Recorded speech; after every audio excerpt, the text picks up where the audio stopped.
Friends ನಮಸ್ತೆ, welcome back to my another mini vlog. ಈ vlog ಬಂದು room makeover part 2 mini vlog. Last ವ್ಲಾಗಲ್ಲಿ ನಾನು ನಿಮ್ಮ ಜೊತೆ ಶೇರ್ ಮಾಡಿದ್ದೆ ರೂಮ್ನ ಹೇಗೆಲ್ಲ ನಾನು ಆರ್ಗನೈಸ್ ಮಾಡ್ತಾ ಇದ್ದೀನಿ ಅಂತ ಹೇಳ್ಬಿಟ್ಟು. ನಾನು ಸ್ವಲ್ಪ ಇಂಡಿಯನ್ ವೈಬ್ ಇರಲಿ ಅಂತ ಹೇಳ್ಬಿಟ್ಟು ಕಂಪ್ಲೀಟ್ ಆಗಿ ರ್ಯಾಟನ್ ಫರ್ನಿಚರ್ನ ಬುಕ್ ಮಾಡಿ ಎಲ್ಲ ಅಸೆಂಬಲ್ ಮಾಡಿ ಅರೇಂಜ್ ಮಾಡಿ ಇಟ್ಟು ಇವಾಗ ನಾನು ಫಸ್ಟು ವಾಲ್ಗೆ ಪೇಂಟ್ ಮಾಡೋಣ ಅಂತ ಹೇಳ್ಬಿಟ್ಟು ಲೋವಿಸ್ಗೆ ಬಂದಿದ್ದೀನಿ. ಅಲ್ಲಿ ಒಂದಷ್ಟು ಕಲರ್ಸ್ನೆಲ್ಲ ಹುಡುಕ್ತೆ. ಅಲ್ಲಿಂದ ಹೋಮ್ ಡಿಪೋಟಲ್ಲಿ ಕಂಪೇರ್ ಮಾಡಿ ನೋಡೋಣ ಅಂತ ಹೇಳ್ಬಿಟ್ಟು ಹೋಮ್ ಡಿಪೋಟ್ ಬಂದೆ.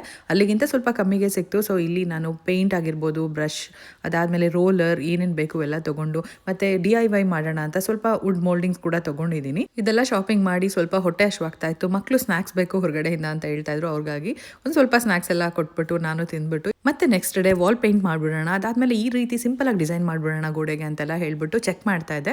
ಅಷ್ಟು ಚೆನ್ನಾಗಿ ಕಾಣಿಸ್ತಿಲ್ಲ, ಫಸ್ಟ್ ಪೇಂಟ್ ಮಾಡೋಣ ಅಂತ ಹೇಳ್ಬಿಟ್ಟು ಸುತ್ತಲೂ ಬ್ಲೂ ಟೇಪ್ ಎಲ್ಲ ಹಾಕಿ ಮತ್ತು ಕವರ್ ಎಲ್ಲ ಹಾಕ್ತೆ, ಕಾರ್ಪೆಟ್ ಮೇಲೆ ಪೇಂಟ್ ಬೀಳಬಾರ್ದು ಅಂತ ಹೇಳಿ. ನಮಗೂ ಕೂಡ ಇದೆ ಫಸ್ಟ್ ಪ್ರಾಜೆಕ್ಟ್, ಲೈಫಲ್ಲಿ ಫಸ್ಟ್ ಟೈಮ್ ಗೋಡೆಗೆ ಪೇಂಟ್ ಹೊಡಿತಾ ಇರೋದು ಅಂತ. ಅಂದರೆ ನಾನು ಹೇಳ್ತಿದ್ದೆ ಅಲ್ವಾ, ಅಮೆರಿಕಾದಲ್ಲಿ ಬಂದಮೇಲೆ ನಾವೇ ಇಂಡಿಪೆಂಡೆಂಟ್ ಆಗ್ತೀವಿ, ನಮ್ಮ ಕೆಲಸಗಳು ನಾವೇ ಮಾಡ್ಕೊತೀವಿ. ಇಲ್ಲಿ ಲೇಬರ್ ಚಾರ್ಜಸ್ ಎಕ್ಸ್ಟ್ರಾ ಇರುತ್ತೆ, 1 ಅವರ್ಗೆ ಒಂದಷ್ಟು ಡಾಲರ್ಸ್ ಅಂತ ಕೊಡಬೇಕು.